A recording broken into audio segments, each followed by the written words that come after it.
Do you want to bring balance to all the wireless radiation fields in your life, including 5G? The Omnia Radiation Balancer is a small sticker you can stick on any device. It changes the state of the field and creates a new resonance between the wireless radiation and your energy field. On the link below, you'll see all our testing results that show how the body responds excellently once you've made this change in your life.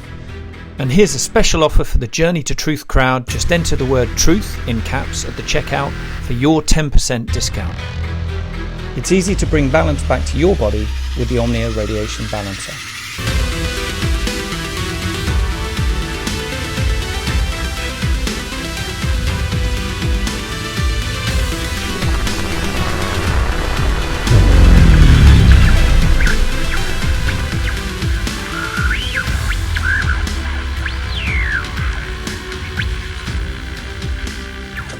Hey guys, welcome back to Journey to Truth podcast. Tonight we are joined once again by Peter Maxwell Slattery. We've had him on, 2 years ago on New Year's Eve, I think? A year and a half. A year and a half ago. Two New Year's Eves ago, we recorded with him, and it was an amazing episode, and it's been looking forward to having him back on. And before we get into that, just a couple updates. We have 420 sale going for Hopewell Farms CBD that actually starts with the premiere of this episode, and it's a 7-day sale. It's going to go from Thursday to Thursday, and you get 20% off all CBD products with promo code JTT420, and that starts right now. So if you click the link below, you should be able to get 20% off until next Thursday, until the premiere of next week's episode. And what else do we have? Oh, so as many of you know, our episode with Ken Rolla last week got removed from YouTube because that's just like par for the course with him, apparently. Yeah. A lot of his information. Too much truth. Yeah. So that episode is on Rumble and Foxhole and obviously all of our audio platforms, iTunes, Spotify, SoundCloud, and a whole bunch more. If you guys are looking for that, that link is on our, will be below in this video also. If you guys want to check that out, it was honestly one of our new favorite episodes. We understand why they took it down, put it that way. But hey, we're not going to stray away from doing what we know we should be doing just because in fear of getting censored, because you can't do that. We got to get the message out. Anyway. So welcome to the show, Peter. For those of you guys who don't know who he is, he's an experiencer, contactee, and author, a million other things. He's making a feature film right now. He's filming that. And he's got some of the most incredible footage out there. I'm sure plenty of you guys have seen it. It's really fascinating stuff. It's incredible footage. Actually, it happens all the time and it never ends for him. It's just, I think it's in his soul contract. Because it's not typical for everyone to just get as many UFOs on film as you have. So welcome to the show, Peter. Thanks, gentlemen. It's good to be back on and to catch up with you again. Yeah. Great to have you back. I guess you want to just kind of let people know what's been going on as far as you being stuck over in Australia. And I know you're working on East City, Australia, and that's I'm really excited about that actually. And we can just go from there. Yeah, it's been hectic. We were talking a little bit beforehand just with the way the lockdown was for a while. Queensland, which is the top sort of right-hand state when you're looking at the map, they've actually, I don't watch the news, but I saw a post recently from a news place online that they had to, it was mandate to wear masks. So that was something that never happened up in Queensland. That was recent, but we had pretty severe lockdowns, but not as bad as the UK. Jason Gleaves, he's over there, and just talking to him, it was pretty severe, and it still is pretty severe, the lockdowns that they've had. But we had it pretty intense in the state of Victoria, which is where I'm located, for probably about 6 months. There was a couple of weeks break where we could go out again a bit more, and then all of a sudden something happened. So, another heap of cases. So they locked things back down again. But it's been good for a while, being able to get back out, move around, see family and friends. But I'm missing, coming over and seeing James and the ranch and everyone else over that way. So it's that sort of sucks at the moment, but all in good time, things will change, and they got their plan and God Creator's got his, and just got to go with the flow. Yeah, we're looking forward to having you back over here for next conference or whatever it might be. That's a bummer they have the travel restriction. I can't imagine being trapped somewhere like that. But like you said before we got on camera here, it was a perfect time to go within and really do some work that we kind of are too distracted to get to sometimes. Yeah, I'm very blessed. I wrote a couple of books, did a documentary in that time. A lot of hiking. I'm in an area that's just got lovely mountains and pine trees, and I'm sort of in paradise in a way. So especially now, I've just got 6 acres, and I'm setting up JA Sanctuary, which is the home of ECD Australia. So I've put it under JA Sanctuary.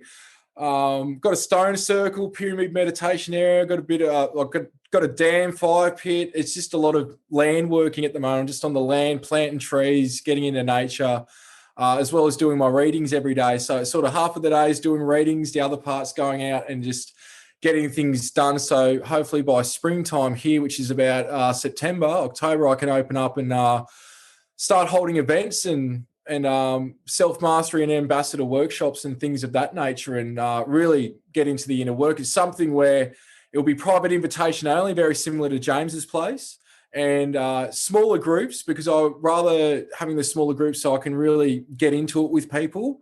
But that way we can sort of have stronger contact, stronger work going within, mastery of the mind, things of that nature. I'm a yoga teacher, meditation teacher, and also teach remote viewing in different disciplines. So it's something that has been years in the work.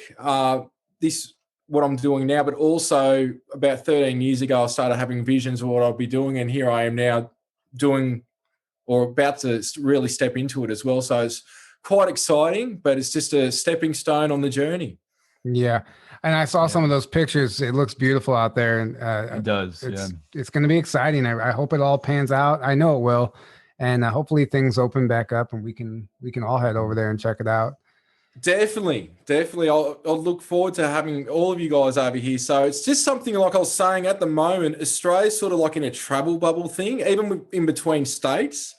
And I think they've got a COVID passport starting up, or it started between states, or they're trialing it, and then Australia, New Zealand travel bubble, and then one between us and different parts of Asia. So forgive me, I've probably had a bit too much coffee this morning just with everything going on. So I'm a bit jittery and you're fine. Yeah.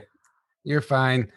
So something you mentioned in your classes, you're talking about mastering the mind. And that's something I want to get into tonight, because this is a war for our mind right now. And that's the biggest struggle I'm seeing for myself and around me. I don't even know how to put it. It's confusing. It's confusing for a lot of people, and they are pumping this propaganda, and nobody knows what to do about this vaccines. There's psychic attacks, there's spiritual attacks, there's, everything, all of the above. And I just, the hardest thing to do is get out of your head, if you want to heal. And I just kind of wanted to touch on that. And in your book, Shiji 3, you talk about the reptilian brain and why we think the way that we do. And I just was wondering if you could touch on that. Definitely. Now, with that said, through the interactions with Shiji on that material, it's quite interesting because it's getting very complex, and it's sort of, in my own way, answers a lot of why things are the way that they are, which is really, when we look at everything, it's one consciousness interacting with itself, even the negative aspect. And it's not that I endorse the Luciferian, any of that stuff, but what it does is it goes, hang on, I'm not putting up with this crap. And if you raise your frequency, what happens is it no longer affects you to a certain point. There's a fly buzzing around, so it's not a black orb or anything like that, if you saw that. So with that said, it is a war on the mind going on. But what's interesting with the material, and in effect with what I was just saying, lower vibratorial things, in effect, make us look at ourselves as a reflection of what we do and what we don't want and what we want to achieve. So therefore, we raise our frequency. So what I call the lower light, or Shiji refers to me as the lower light, the lower energies, in effect, it helps us raise our frequency. Again, I don't endorse what they do, what's going on, none of that. Now, Interesting doing some research with this as well later on from the Shiji material, and at the time of those contacts, is we've got the R part of the brain. It's actually scientifically called the reptilian brain, or the R part of the brain. There's another name for it as well. It sits pretty much next to the pineal gland. Now, this is where we get triggered, where people get triggered and they lose their crap. Anger, fear, lust, greed, negative sexual energies, all these different things. It's where it's triggered and it comes into fruition. And scientifically, when they're monitoring the brain, that part of the brain lights up. Now, Shiji, from the material, if I remember this correctly, I think it was 300 plus thousand years ago that she said that was introduced to the Earth human. Now, later I come to find out, scientists don't know, can't agree on it, but some say 13,000 years ago, some say 100,000 years ago, the R part of the brain was introduced to the Earth human. Really? Now, apparently what happened was that the reptilians, they actually had short custodianship of Earth for a while after the Lyrians were here, and it was to sort of give them a go. Now, of course, there's many different types of reptilians. Predominantly, we find that they are negative beings. I know from one experience that they're saying that they're trying to change their ways because they can't evolve, like factions of them are. I'm not talking about the collective, but there was an experience where this was relayed to me. All it was a teleportation to where they were.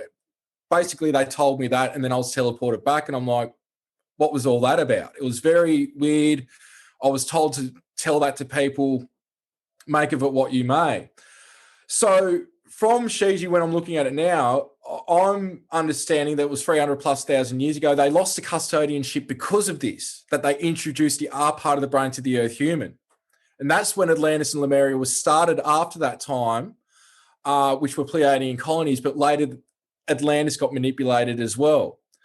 Because Atlantis and Lemuria, there was sort of like a war that started off in time, but they got along together for a couple of 100,000 years. People would just think it was a quick, short period. No, they were here for a while. They got along. Now, what it is that the R part of the brain is a trans-dimensional device that when lit up or activated through being triggered, it sends that energy into what we could say is the artificial intelligence to feed that grid so the lower light archons, demonic energies, reptilians can stay behind this veil and keep doing what they're doing. Now, the archons, we go back to the Nagamati texts, I believe, and they talk about serpent beings, reptilian greys, distorted energies that are these energies. But from my understanding, at the echelons, the highest expression of the lower light network, archon network, it is actually the fallen Elohim.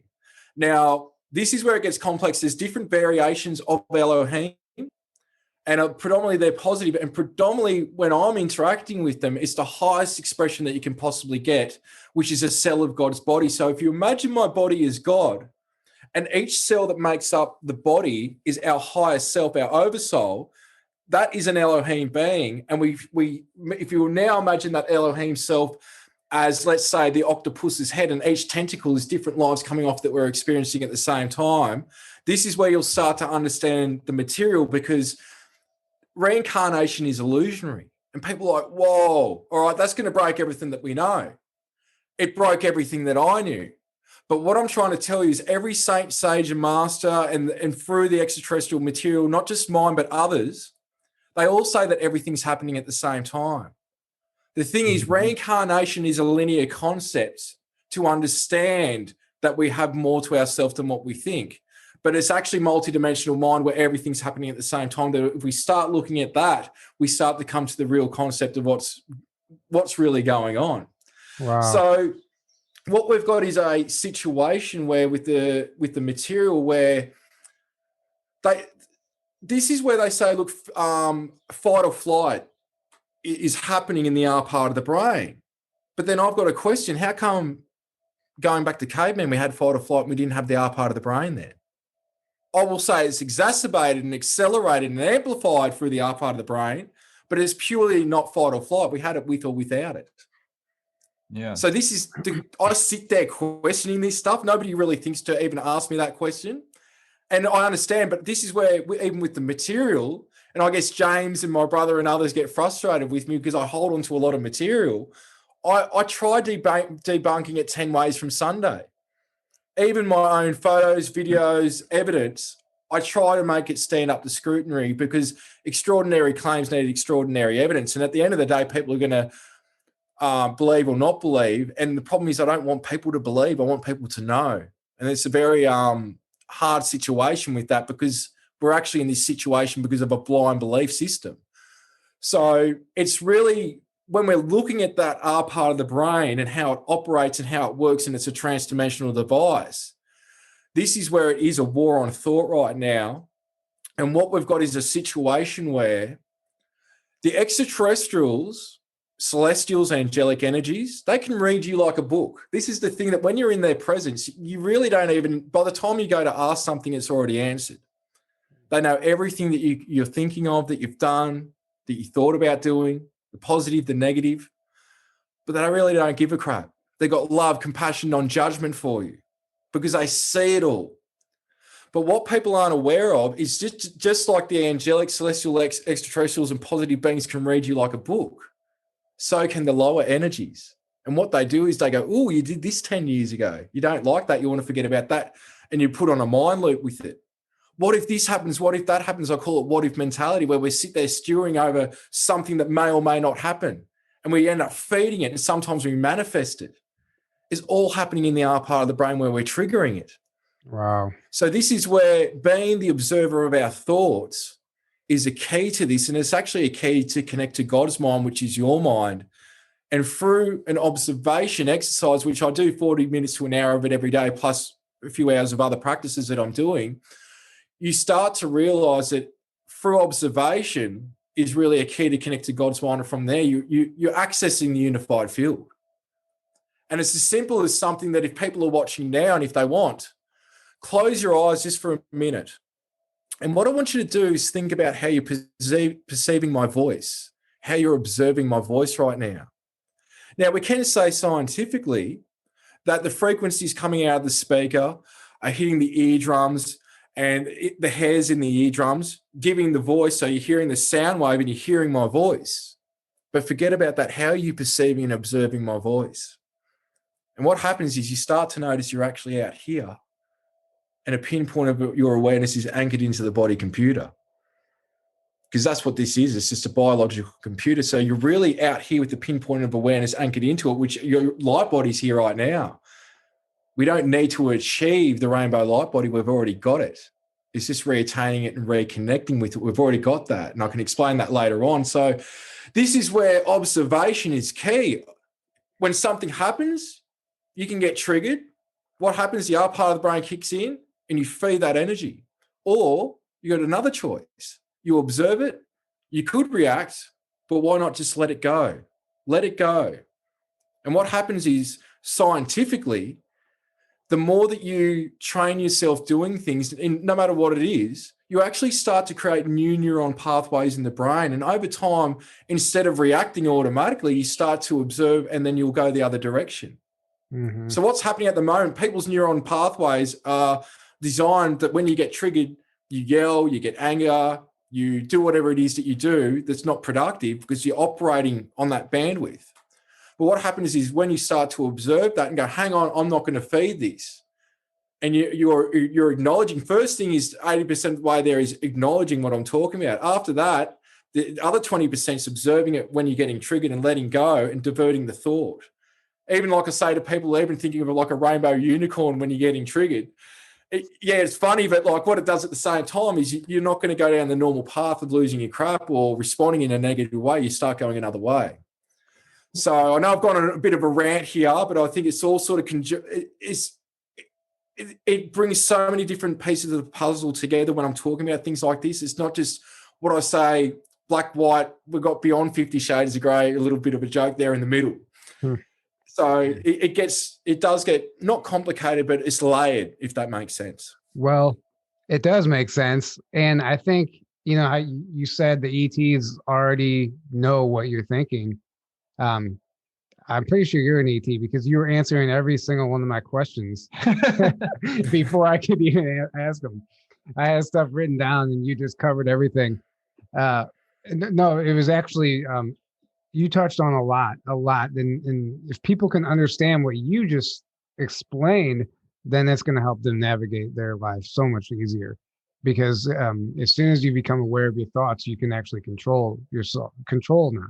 You have control now to where you may not have had that in the past. One thing I'm confused on, you talk about the lower light and the reptilian. So is the lower light and the reptilian something separate? It is. It's a network. Okay. So it's like beings of the light. You've got beings of the light. Now, what's happening, I don't think I've talked about this much before. So how do I explain this? All right. So everything's consciousness and awareness, which goes into a vibratorial state. Sound creates light, and light creates physical matter. So what's happening is, as we go out within Source, God, Source, Creator, we're actually going from being everything to choosing to go to a plane or frequency or dimension. So you start to vibrate. You're not light yet. You're just an aspect of God. And what happens is you start to vibrate and boom, you pop into light. Now, this is what I would call the angelic celestial light realms, or predominantly I call it the geometric light realms, because there's a hell of a lot of fractal geometry and light going on like a kaleidoscope. Now, what's happening is all the colors in that, basically it's like a rainbow, but times it by 100. It's like very huge in different variations of colors. There's intelligences in there. Each color also has an intelligence and awareness. When we pop into that, we actually carry all those frequencies and energies. It's basically where our light body is created from a vibratorial state, popping into light. And then that light body is what encapsulates and overlays the physical body in your experience. But the thing is, all your lives, like I said, they're happening at the same time. The one Merkaba that you've got at that point is the same Merkaba for each life that's happening at the same time. And what happens in one life, all that information is going to all the other Merkabas that's having other lives. This is where it gets complicated. Now, what's happening is the lower light are a distorted version of that light. They're a lower, it's like they're a dim light of that version. That's why a lot of the time, and I'm not saying all the time, but like Shadow Man, all those types of energies, wispy balls and that, a lot of the time they're predominantly dark. What's happening, and it depends on the lighting when things are happening. I've had positive beings come in, but they almost look like a greyish dark mist, but it's the way that I'm perceiving it at the time with the lighting in the room, things like that. So what's happening is these energy, we could say the lower light network, the Elohim, the fallen Elohim, or what we could say is at the top of it, they didn't want to go back to Source. That's why they created their AI. They didn't want to go back to Source because they became godlike down here. Well, in effect, the reason why we left Source was to gain knowledge and have experiences for the overall collective. So when this cell rejuvenates, like a cell in our body rejuvenates every 7 years, it redoes it, but it won't repeat the same things. But what's happened is that got screwed up because these energies wanted to stay out from within, we could say, the blueprint. Because see, what happens, we get to a point where once we get right back up, we've got a choice. We can be an ascended master. We can do whatever the hell we want, like meaning being of service, experience what we want. But we also have a choice to divide like a cell divides in two and create our own universe with our own Elohim and do what this universe has done. Like I've been shown all this. I had to stop at that because I couldn't comprehend anymore. Yeah. And even later, they've tried to elaborate some things. And I'm like, this human mind is not going to digest it. I know it here. This ain't going to get it. So what's happening is that you've got this lower light network that we could say archons, demonic energies are a part of it. But then the reptilians are they're a frequency match for the lower light, where a lot of us, we're more of a frequency match, not just to extraterrestrial, which to me aren't even 5% out there, but more the celestial energies and going beyond, which is why we interact with them. The way it's been shown to me is that because of that frequency match, the reptilians are very easy to manipulate and work through. So a way I can explain it is, in some of my experiences, the lower dimensional beings, which are still higher than us, they will take me and they'll take me to their frequency. And then I will get out of my physical body, in some cases, not all the time. And then my consciousness goes to the higher realms while the body's stationed in that frequency. So in effect, what's happened is, to work in the lower dimensions, easier for the Archon network, they will overshadow the reptilians, and the reptilians will do the lower dimensional work for the beings that are behind them. So in a way, it's like, we'll say the Archons and the lower light are the masterminds behind robbing a bank. But what do? They're planning it. They're not going to do it. They're going to get all the proceeds, do everything. They're going to get the reptilians to do it. And so if they get caught, everyone's going to point the finger out, it's the reptilians. They're doing it, but what's behind them? Mm-hmm. Well, the same is happening to even humans, even a lot of not just the reptilians. Obviously, this is happening to humans also. So basically, what you're saying is that even the dark is manipulated. It's and it's so. Where do we go? How do we return back to a point where we can get above that? It's by just letting it go of it all. Mm-hmm. Letting it go. It's something that I've had to come to terms with, which is through the practices which really help. Like one of the things, like years ago when I was on television, I wanted to shout disclosure from the rooftop. I wanted to tell everyone about it. I was ignorant. I was stupid. Why I say that is because this reality's always been here. And what I didn't realize was really the media, the cover-up extent that was going on.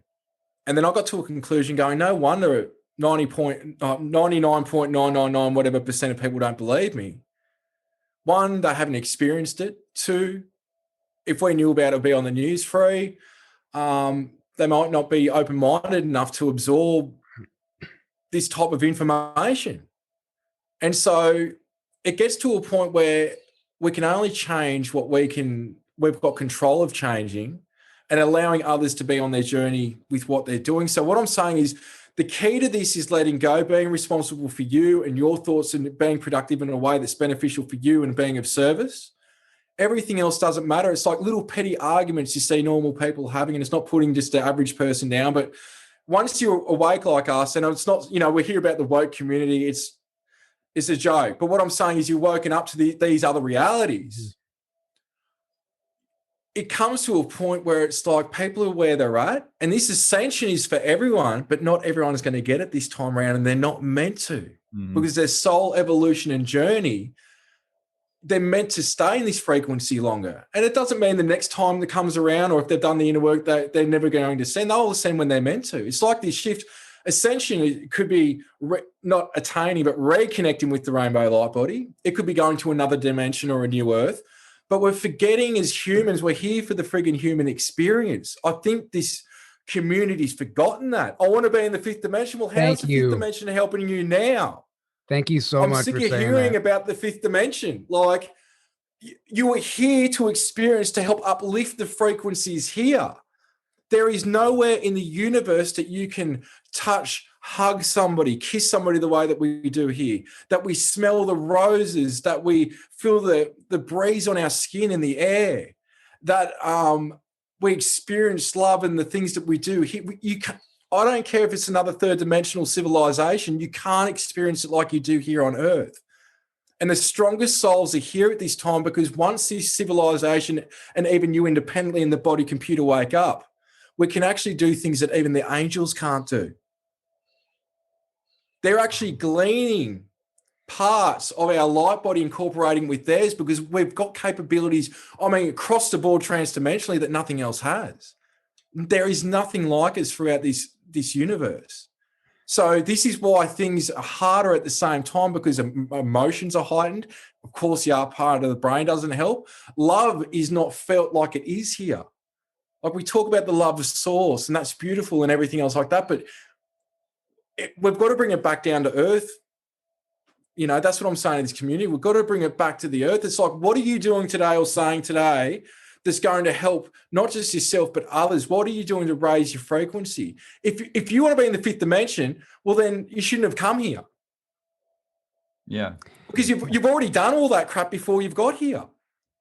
I absolutely love that you're covering that. I say that all the time. I said, we are here for the human experience. That is why we're here. Like I've even said, like, I can only imagine myself someday on another planet, like talking about our time on Earth. Like, man, remember how fun that was? Like, even though it was crazy, I think that we need to embrace what we have here and not be so hard on ourselves, because what happens is these people break away from their religions and all this stuff, because there's a lot of shame and guilt there. But then you get into this awakening and it's no different. People are still feeling guilty for eating a certain way or doing a certain thing, and they're forgetting to even be human. They're so worried about achieving this heightened consciousness, or it's all about trying to get somewhere else than where you are. Yeah. And then you're never anchored into the present, into this body, and you can't affect. I was going to go there. Yeah.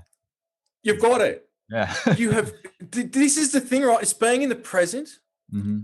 And this is where it goes over that war with the mind that we're talking about. When you get back to the present, I find that this, and I get this for so many clients that I do readings for, so like not everyone, but very often comment from their guides or the beings that they're working with or their higher self that they've got to come back to the present. That's where they're magical.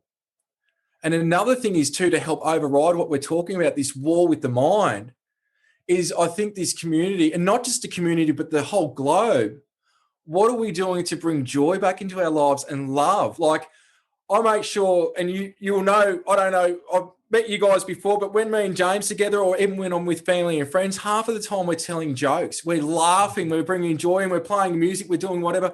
Where is that gone in people's lives? I find that when people wake up, they get serious because it's like, oh my God, nearly everything is a lie that we know. Of course it's serious, but it's like, why people don't have contact a certain way is because if you're, like John Vivanco says, if you're not operating on a good frequency, it's literally, you might as well be throwing a brick at them.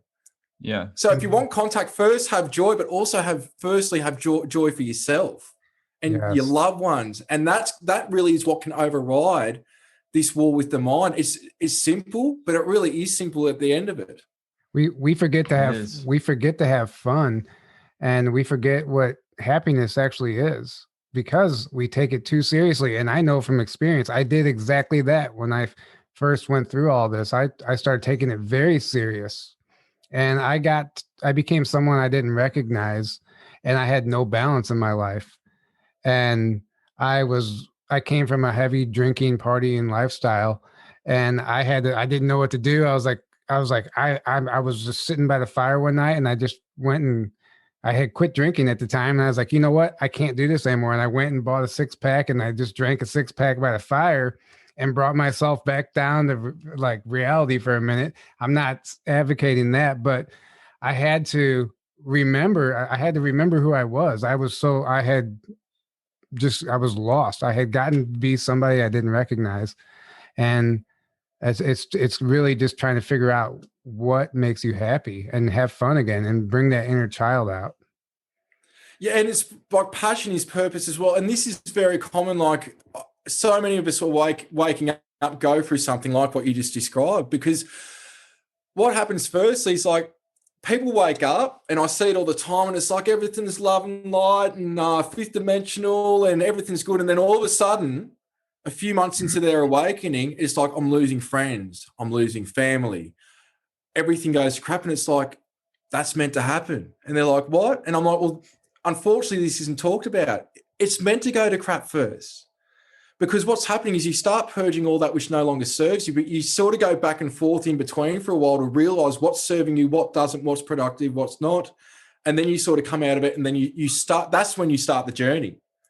Mm-hmm. That's just almost like the door opening, what you're describing there. And that's what and it becomes obsessive. I've seen people wake up. Now, when we talk about this, people waking up, some might do it through a UFO experience or being part of a conspiracy or reading about a conspiracy going, what the hell? And then they find out that it was true, and it opens those doors. But I've seen lives lost and people's lives destroyed from, being obsessive over researching super soldiers or the Illuminati and all that. It's like, I'm not saying don't be ignorant and not aware of those things, but be aware where you put your focal point of attention. Because what can happen is, especially if you don't know clearings and how this war works, what happens is if you go in unarmored, you're starting to go down in frequency because things are aware.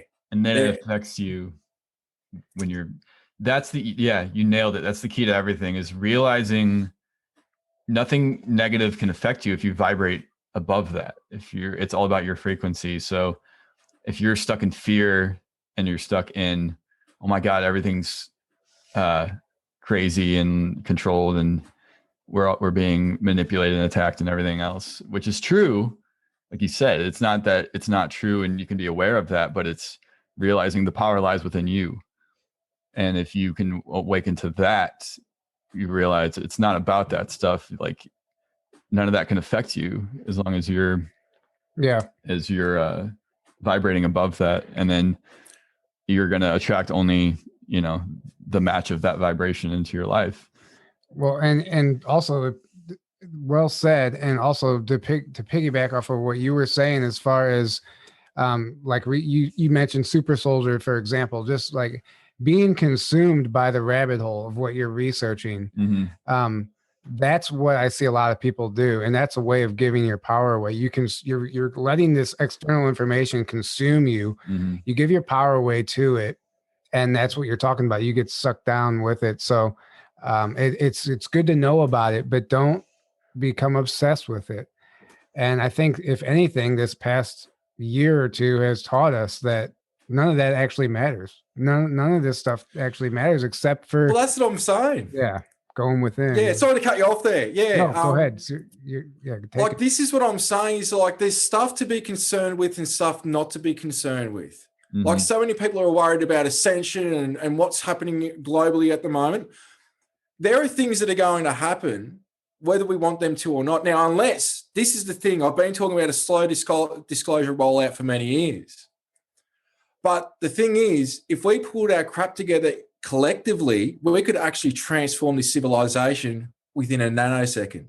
Yeah. But that ain't going to happen at the moment. Like literally, if we all meditated for a minute, the whole globe dropped our barriers and just got into a love frequency, we could transcend this. But it's not going to happen. But with that said, what we're going to do is take control of what we have control over. There's so many fighting within this community. You'll never see me hit back at people. James sees that, everyone else does. I don't have time for that crap. If people knew how busy I am, I don't have time for it. I want to help people, and that's what I do on a daily basis. I want to get out in nature. That's what I do on a daily basis. I've got the contacts happening when they happen. I've got stuff going on all the time. It's like that's where my joy and bliss is, and that's where I'm productive. That's where I'm making a change in the world. And no matter if people think they've got abilities, not whether they've got a purpose or not, purpose and passion usually are entwined, and it's finding that individually. And that's what matters in looking after your family, your friends, your loved one. All this other crap just doesn't matter. Like whether it's on the news, this, that, whatever. The elite have their plan. Like I said, God's got his plan, and God's got this, in my opinion. We're just going through the motions. That's all it is. Absolutely. Totally. And something you said in your book, Shiji, the third one, you said the storm that's happening right now is happening to all beings on all dimensions. It's not just happening to the human race. And I found that very interesting, because I thought it was just us that had to go through that, and like everyone else had kind of already done that. No, it's everything affects everything. This is the biggest experience I ever had, is what you do affects everyone and affects everything. I was in tears from it, because it showed me everything that I haven't done. In the experience, I was shown everything I've ever done to someone and everything they've done to me. And so I saw it from everyone's perspective, everything wrong I've done to them. Like literally in a nanosecond, it was a spam, like really quick. And then it flipped it around, and I'll say it because it was, I haven't spoken about this experience before, but it's too intense for me to talk. It's very beyond anything that I think most people can perceive. And it's not, I'm saying that because, I'm enlightened or anything, but it's really hard to explain what had happened. But we're talking into angelic God consciousness communication where this happened. And so what we've got is a situation where, we've got all these beings in the high dimensions and they're all operating, okay. But you know how I said before, like there's a tentacle offshooting in that life. So you got the oversoul in this life here. Well, what's happening is almost like at a standstill, because what's happening everywhere else because of the lower light and in effect what's going on, some of these beings this aspect of them can't get to the next level of where it's meant to go. So there's almost this stagnation, and we're almost like a cell of cancer to the other universes. Now, what I mean by that is the experience where I was shown the blueprint of everything, what was happening was I think I explained it to you before. I was shown everything as a dodecahedron, like minuscule going big. Yeah. And I got to the edge of this dodecahedron, and they're like, this is God, your universe, with all its planes and dimensions. And I'm looking out, And I can't tell you how many other ones I saw. And it was like all the universes, all the gods are a cell of a greater intelligence. And I'm like, oh my God, I can't. That's why I couldn't go any further. I'm like, this is enough for me to comprehend. But what's happened is this universe is almost like a cancer cell on the rest of it at the moment because of what's happened. And everyone, even from the other gods, the other universes, have come in to watch what's going on. But not only is it detrimental and very concerning what's going on here, but the impact of what's happening here is actually going to spark a seed within consciousness. That super consciousness that encompasses all the other gods. It's only recently that I've sort of put this together. It's actually going to ignite us to go through its own ascension on the God level. Wow. Yeah, but what's happening here just hasn't been done anywhere else like this. And it wasn't that we could say it was meant to happen, but it wasn't planned to happen like this.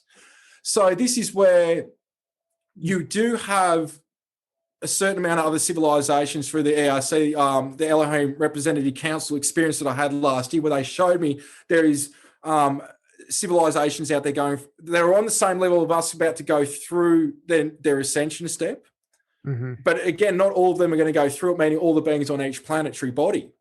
But what's happening is that's what's in our neck of the woods on our frequency. Each galaxy has got its own thing going on, but then all the other beings in the other dimensions, they've got their shift happening as well. And their shift concerns are different from the concerns that we've got in our shift in consciousness.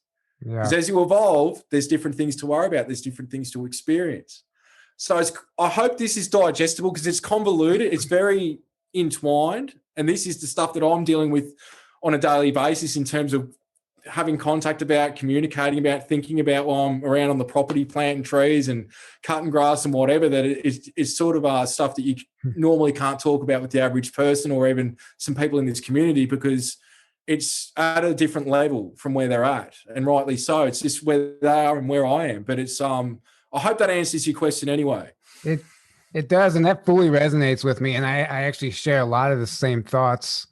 And I think it's really interesting you called this universe like a cancer cell because Ivan Teller actually says the same exact thing through the information he gets. He was like, our universe is almost like the bad neck of the woods. It's kind of like the bad neighborhood right now. It's like Compton back in the 80s. Yeah. You don't want to come in this hood. Yeah.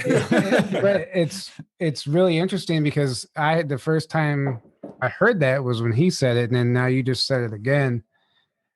And I really think there's something to that because, once we, I guess, reach source or whatever, when we ascend enough, we can split and create our own universe, essentially. So I think that like it's infinite what the possibilities are. And I think it's even possible that like right now I can be me here, but I can actually be simultaneously in an entire planet somewhere else at the same exact time. And I just like, that's the one thing I've come to realize is I've had sessions and readings and QHHT, whatever. And I'm finding out I have all of these lives. I'm living all these lives simultaneously. And it becomes very confusing and it's almost overwhelming, but it makes me realize that I don't know shit. And I just think that you're right. It's really hard to comprehend that we're living so many lives at the same time. And it doesn't even mean like we can even literally be a planet. Yeah, well, this is where some of these intelligences, like on a soul level, yeah, you could be doing that 100%. But to give people a concept and idea of this, it's like some of these intelligences, when I'm interfacing with them, like whether I'm filming a craft or I'm physically in their presence, like just say it's a craft flying by, when I'm interfacing with their consciousness, they can actually see what's going on in a whole suburb or a city simultaneously through the person's eyes. Mm-hmm. Like we can't deal with that. I know that we know all this on a God state, but like on a human mind, it's like, that's pretty fine. It's enough seeing what you're seeing now, let alone what 30, 40,000, 100,000 people are seeing simultaneously.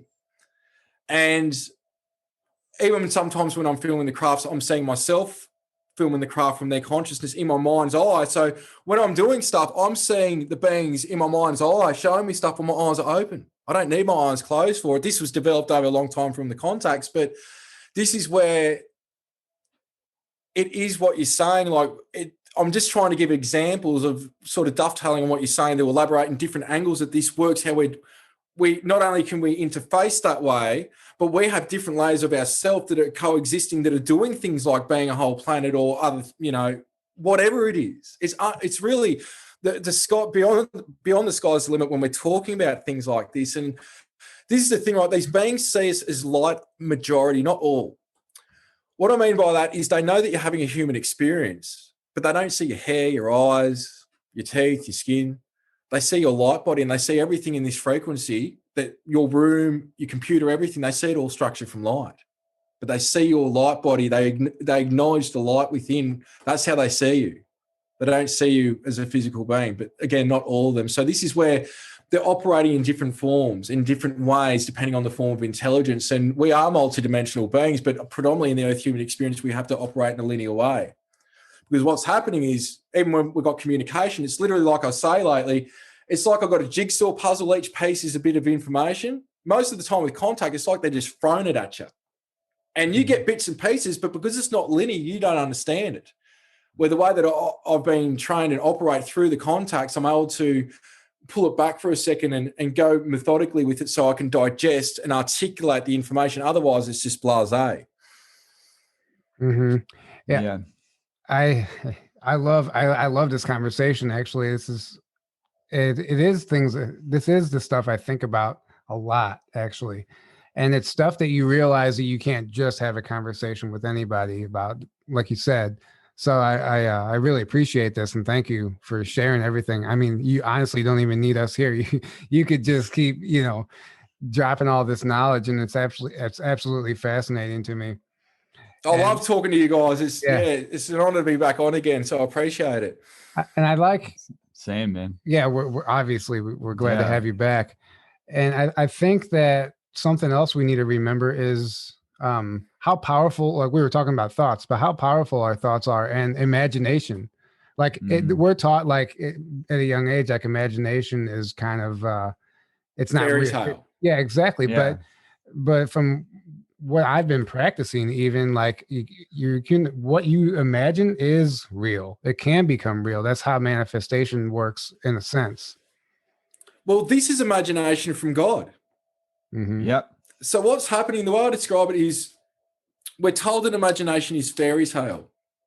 But first, we manifest through thought. And what happens is that interfaces with the unified field.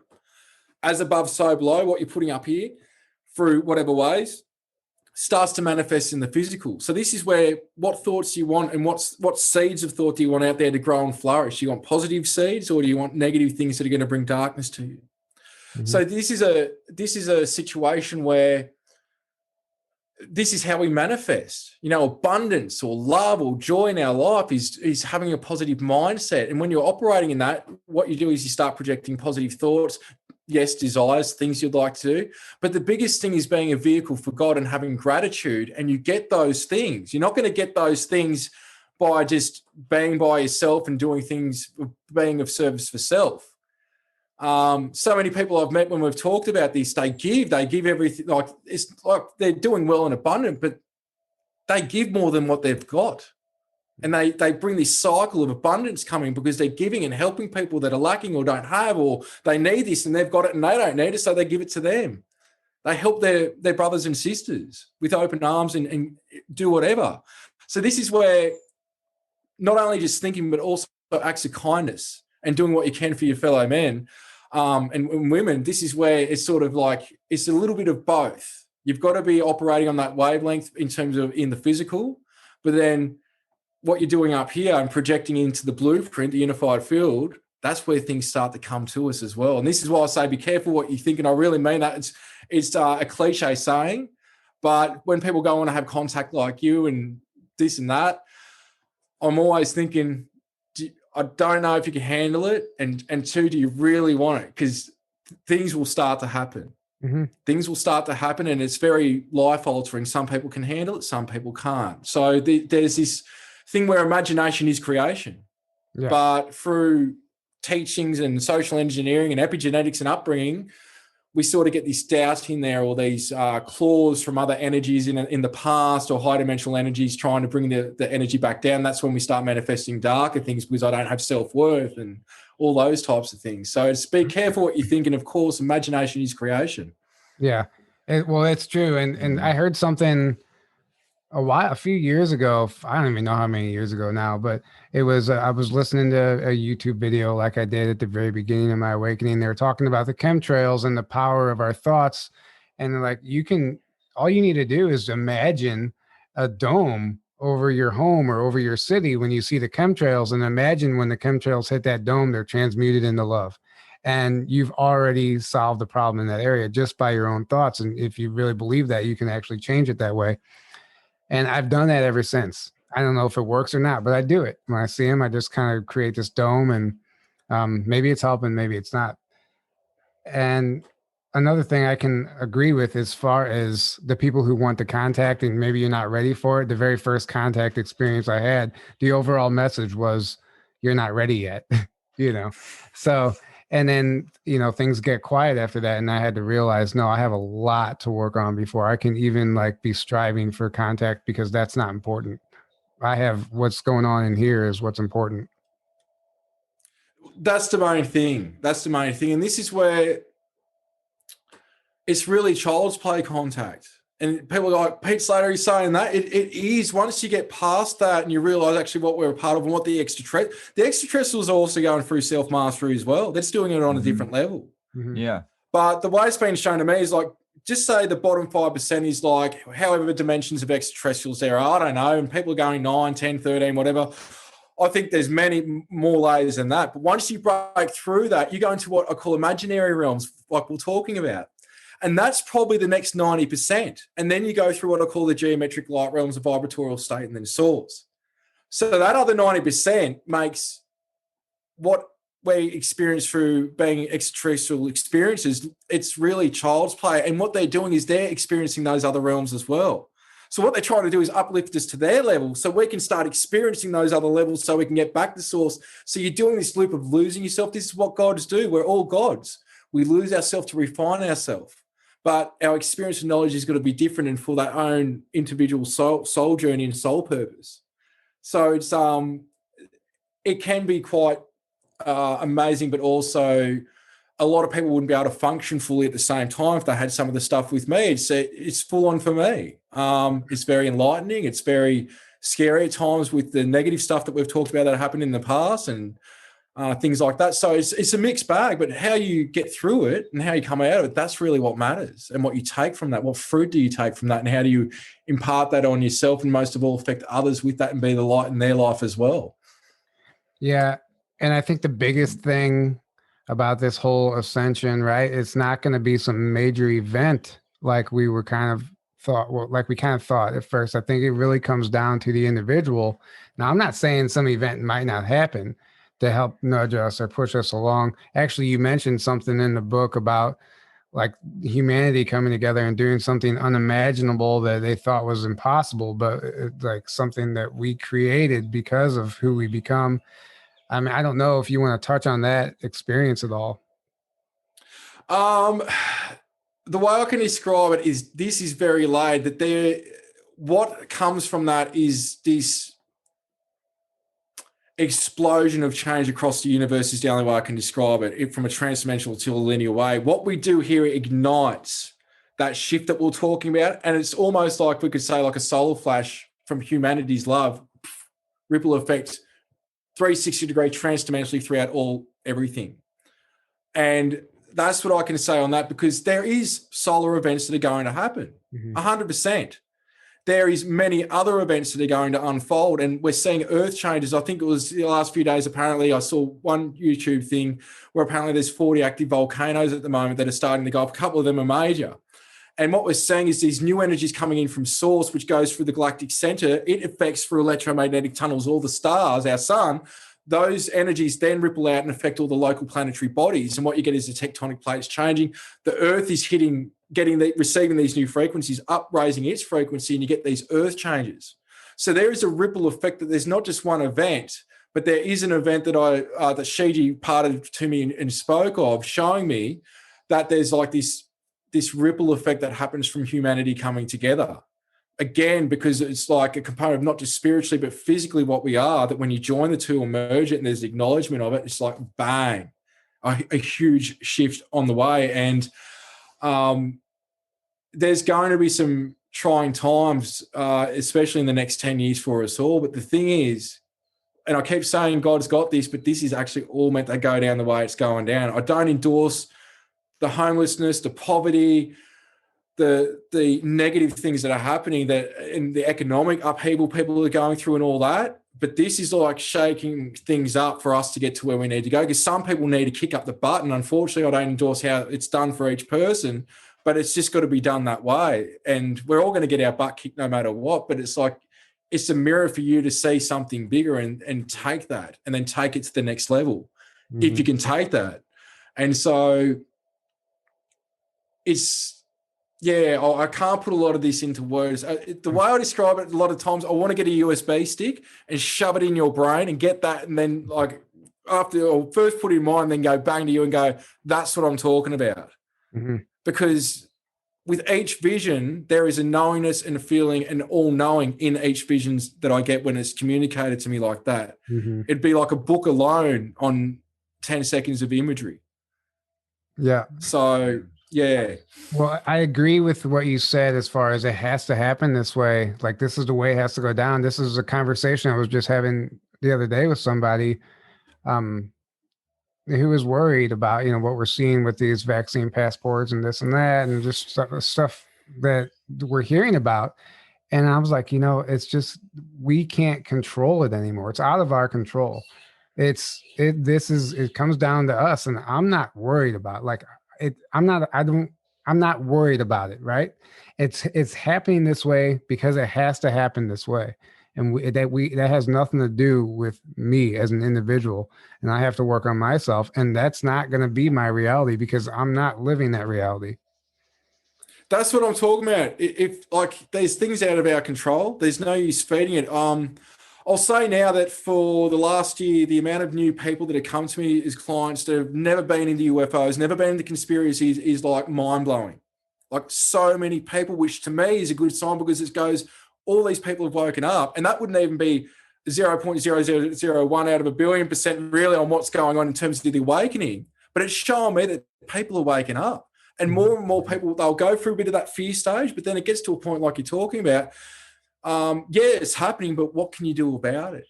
And what really can make the change is each individual making a change within them, and enough of us do it. It has a spider web effect. It has a like a 100th monkey effect, where more and more and more people just start waking up. And once we get to sort of a pinnacle point with that, the rest is child's play. We're going to take control of this. Yeah. We will have delegates of people that we all agree on to represent the Earth human race.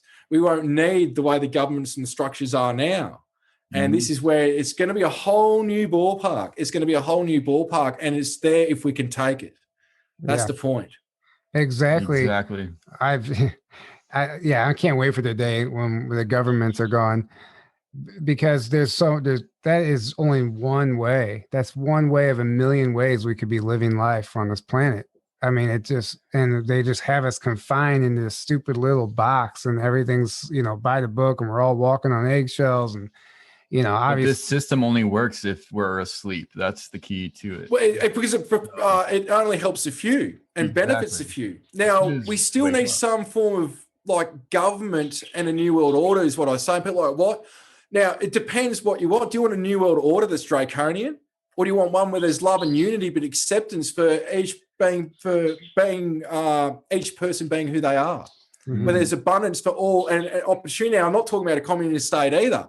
Really, like when we look at things like this, and if we take all our differences aside, there's sort of like good bits and pieces in all sorts of, you know, democracy and communism and this and that. I don't endorse the communism, and I don't endorse a draconian state, but what I say, there's little good ideas in everything. But if we operate one way, even in democracy, what you still have is you sort of have a prison that you don't realize you're still in bars, because it's limited to a certain level. And of course, we want freedom and all those things. But I'm saying with anything we look at, that what I'm saying is there's not one way. And we've got to get out of thinking in the box, because what we're doing is we're repeating a war profiteering way, which has been going on, whether it's democracy, whether it's communism, whatever the hell it is. What we're doing ain't working. And we need to think outside the box as a collective and go, all right, what we've been doing, not just for the past 50, 100 years, but what we've been doing for a few thousand years ain't working.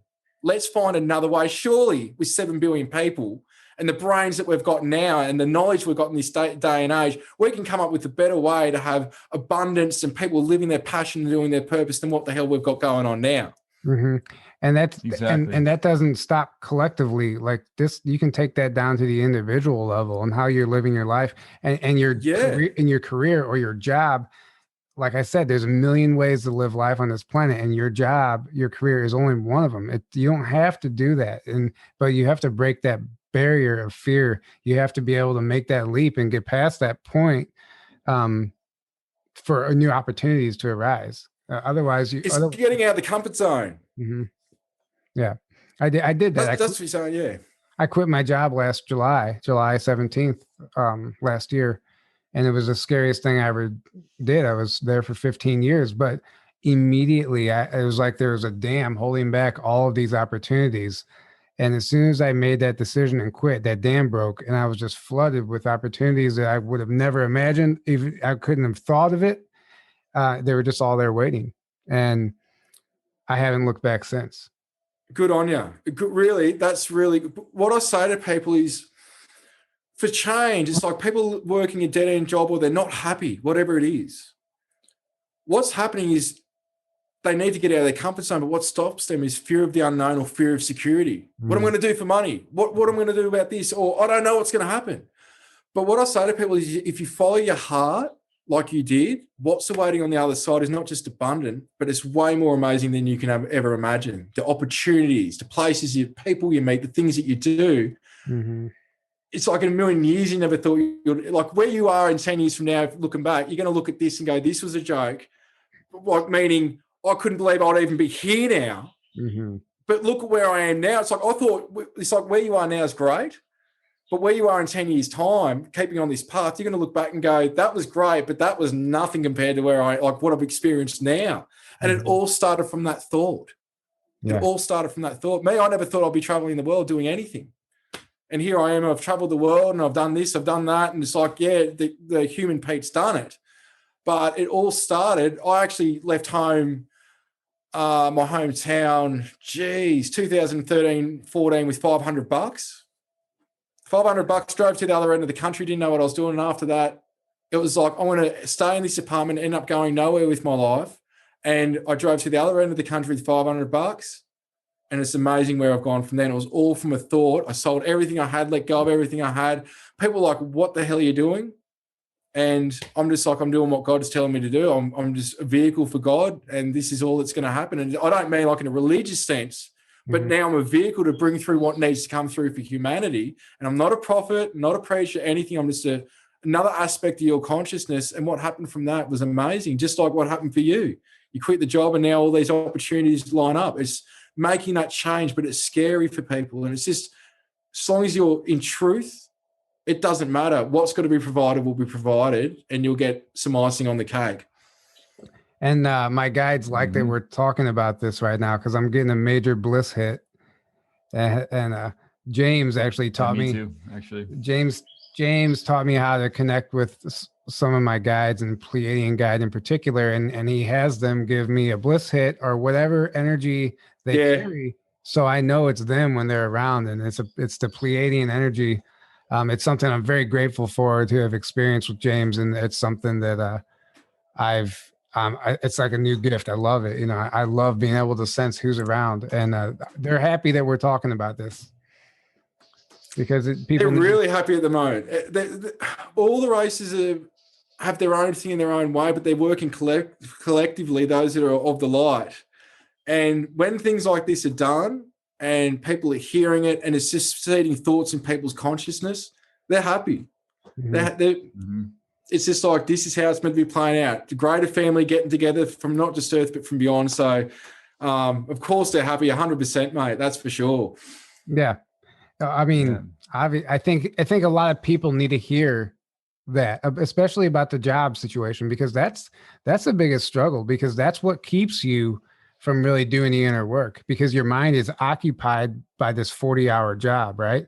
And then you have kids, you have to take them to whatever, sports after school and this and that, doctor's appointments. Your mind There's is obligations that keeps you stuck. Yeah. Your mind is so consumed, there is no time to even research or watch this video or whatever it might be, or even work on yourself.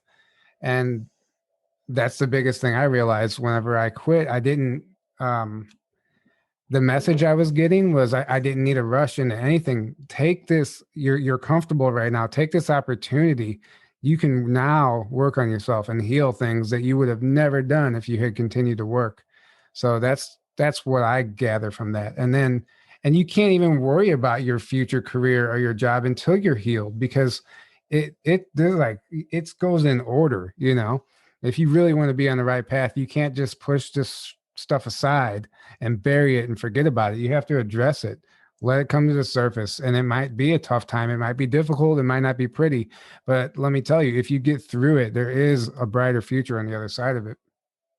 100%. And that's where a lot of this is designed to keep people in that motion where, when I'm in America and I'm talking to people and looking at some of the situations there as well as here and abroad, what you've got is a situation where some people work in 2 jobs and they still don't have enough to pay bills after it. Mm-hmm. The cost of living compared to the income coming in is ridiculous. There's no balance between it. People are just working to still chase everything. And that should be a reminder for people too, that we're not made to just come to this earth experience and work our butt off to finally later on in life buy a house, have it paid for, and then die in a retirement home.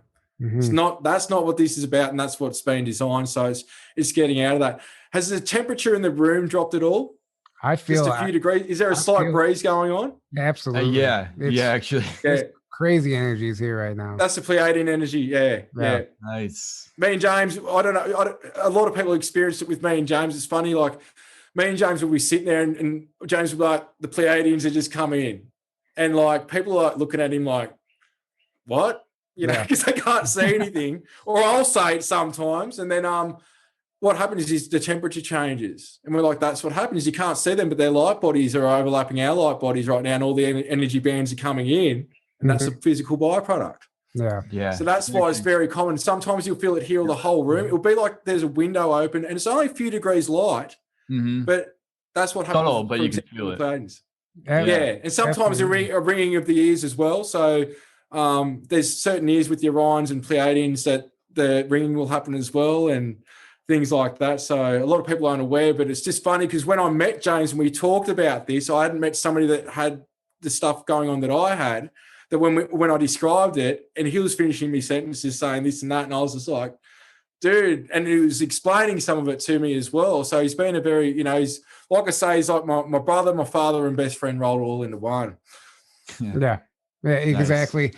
And it's really cool because you can like they're here, like letting us know they're here. But as far as even like the sightings that you have in the craft, like you can go and put that intention out and they'll show themselves in the sky as well. Because last night I was laying on my roof sky watching with a friend of mine, and we were looking at something, and it was like, she's like, ship or satellite? And I said, I always just assume it's a satellite unless it powers up. And at that second, it powered up so bright. Like we were just like, holy shit. Like but it's connected. You're connected. It's aware of you is what I'm trying to say. Or they're aware of you even then, but you just have to get yourself to a place to where they can communicate. Otherwise, like you said earlier, it's like throwing a brick at them. Yeah. And a lot of the time when people just go, oh, I just looked up and it was there. No, they gave you the thought to look up, but you've just translated it as, oh, I just had a thought to look up and it was there. That was the thought transfer. That's the communication. So it's even here, it's been great on the property here. I've actually got I haven't uploaded anything for a while just because I've been so busy, but we've had triangle crafts coming over and like tree orbs literally above the trees. I'm going to try and put a small compilation together later, but there's been a visitation from Shiji and a couple of other beings it's just a beautiful environment where I'm at now, to where it's building the energies up right now, and it's just taking time working with the energies as well. But there's a lot worldwide going on, really, which is what we're seeing with the Step Up 2. If you've noticed, the news media talking about even more recent sightings than what had been mentioned with the Navy and everything else, like the armed forces. We're really seeing an agenda spun out to where what I've spoken about recently in terms of a meme that I put out in little pieces in terms of just posts that I do, I just want people to be aware that where we're going in during these times is going to be like the truth wrapped in a lie, like a burrito. You got all the good, you got the truth in the middle, but the outer laying story, the truth is, yes, extraterrestrials exist, but the spin on it, I want people to be aware, which is the wrapping of it. Mm-hmm. Be very, very aware. And I just want people to be aware, because if we've been lied to about so many different things, and sometimes these, we could say, spokesmen for the government don't even have an idea. They're just given something to tell, and they tell it because that's what they're being told. But there is a huge agenda going on here to be aware of, that if we were meant to be dead, we would not be here. 2, we're actually a food source for the lower light. And 3, I think what's going to happen from the way it's being revealed to me is that we may be told some fibs, lies around the truth at the start, but not long after the truth, the real truth is going to come out. It's going to shine the light on exactly what's going on. Mm-hmm. And so we really have this sort of quickening happening, but I can't believe it. I think I've had like 40 news articles from multiple countries on different, some of them were overlaying the same story, but I'm like, this is all mainstream. It wasn't just, websites that got fake news. These were mainstream news and websites that in the last few weeks have just been UFO story after UFO story after UFO story. Yeah. So it's quite exciting, and it's good that it's military sightings.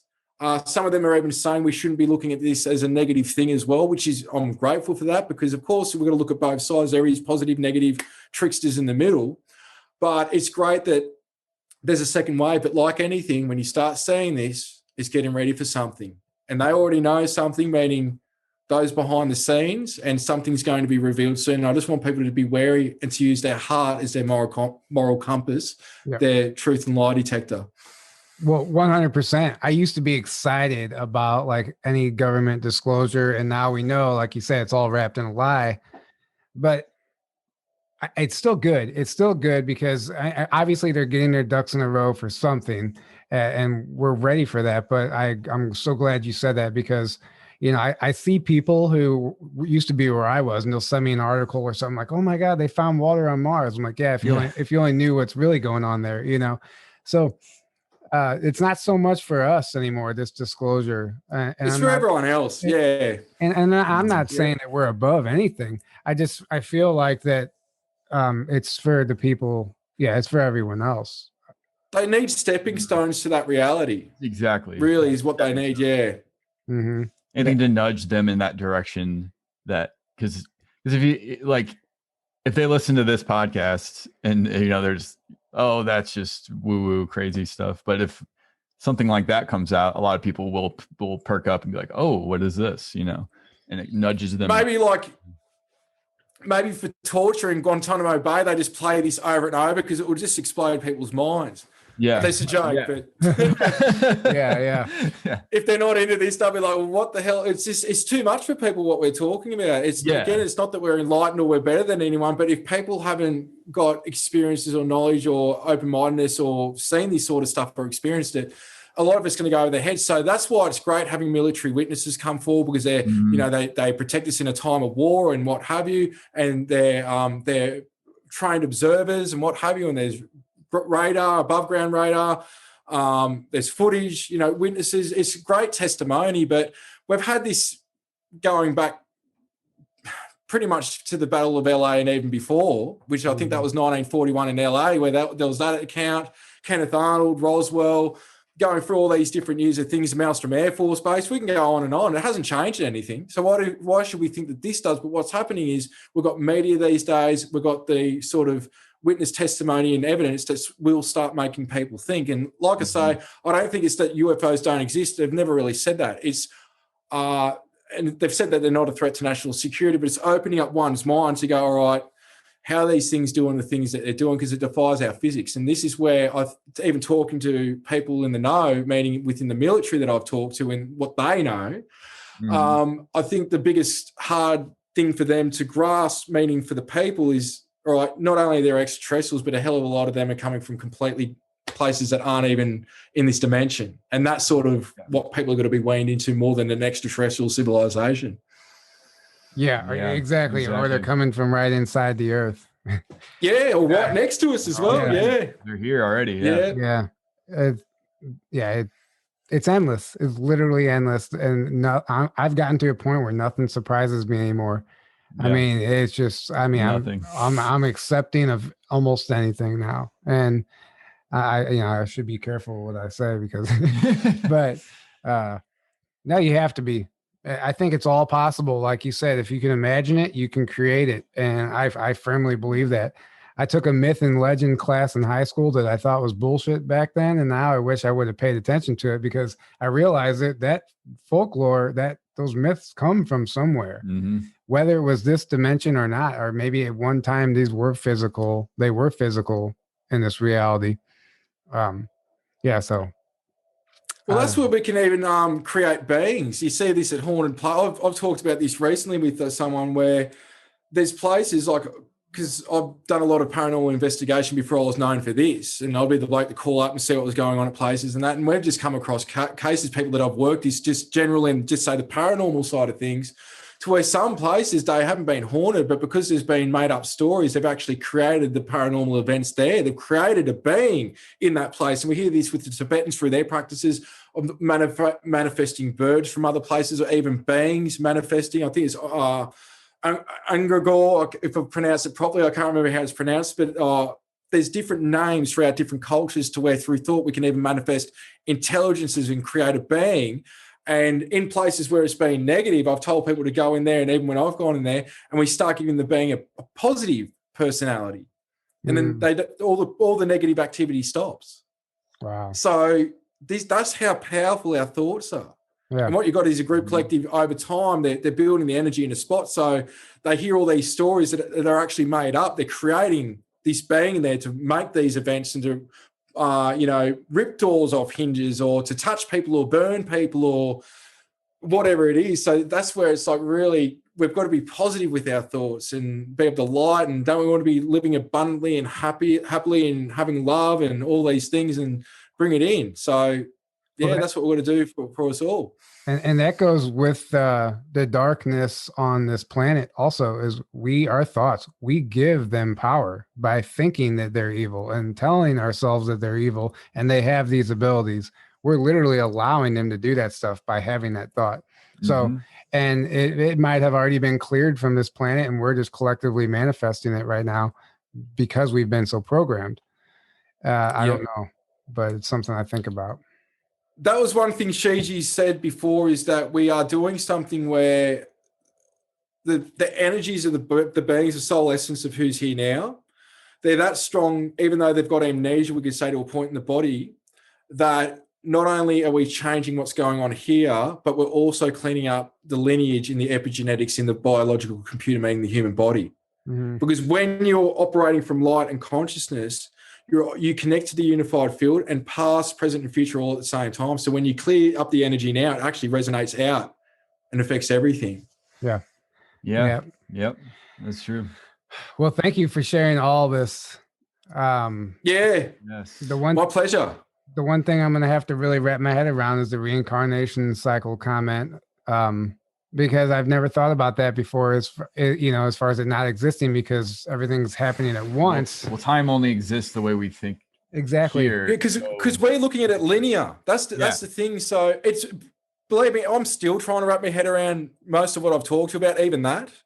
But it makes sense to me when it was relayed to me, because what's happening is, again, we look at things linear, and we hear not just Shiji, but so many different ancient texts and saints, sages, and masters all go, it's all happening at the same time.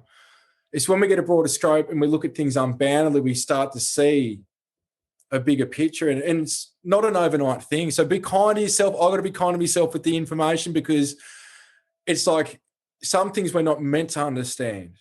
Yes. God understands it, and in that state we'll understand it. But some things we just can't understand the way that we're thinking. It's not that there's anything wrong with you. It's just what I tell people is sometimes I work out that some of the information is a lie that I've been given, but it's not like reincarnation. In a way, that's a lie, but it's not. It's a stepping stone to get to the next point. Right. So what happens is they give you baby steps. So it's a lie, but really it's not. It's giving you just, let's say 5% of 100% of information. But if you don't get that first, you're not going to get to the 100% mark. Yeah, You've got to get in little bits. It's giving you the information that's the most helpful for you at the time, I feel like. Because what's the point of information if you're not going to understand it and it's not going to help where you're at? What's the point? 100%. How's it beneficial? Yeah. And that's the thing exactly. is anybody opening up like this, what I say is look at the fruit from the information. That's all I say to you. That's how you can tell if it's real or not. Sometimes you won't get it. Sometimes it'll be nonsensical. That's when I would say it's trickster energy if it's completely nonsensical. But is it about you being a better person and being of service and mirroring your own stuff, seeing how you can evolve, or is it the opposite? That's when it's negative. That's when it's positive. You've got the middle trickster energies. So it's just being kind to yourself. And thanks guys for having me on. I just hope this has been beneficial for everyone. Yeah, absolutely. Thank you so much. Yeah, man. there's so much I could add to that, but we'll go ahead and start wrapping this up. So real quick, do you want to can you let us know anything about your documentary and our release date or what it's about? Yeah, so it's called Multidimensional, and it's got myself, James Gilliland, Mary Rodwell, Jason Gleaves, and John Vivanco in it, and it's based around my case and evidence. The trailer should be out soon. Like, it's pretty much been, from what I know, it's like we're very close. The movie's been done for quite some time. It's just everything else. There's a process to it. Yeah. And it's going to be a feature film through mainstreaming platforms as well. So as soon as I know, I'll be sending it out everywhere. But I think we're very close to just a trailer coming out at any time and then a release date, which will be later in the year. But yeah, just keep posted. It's very exciting just in terms, because I learned a lot from it myself during it as well. It just gave me...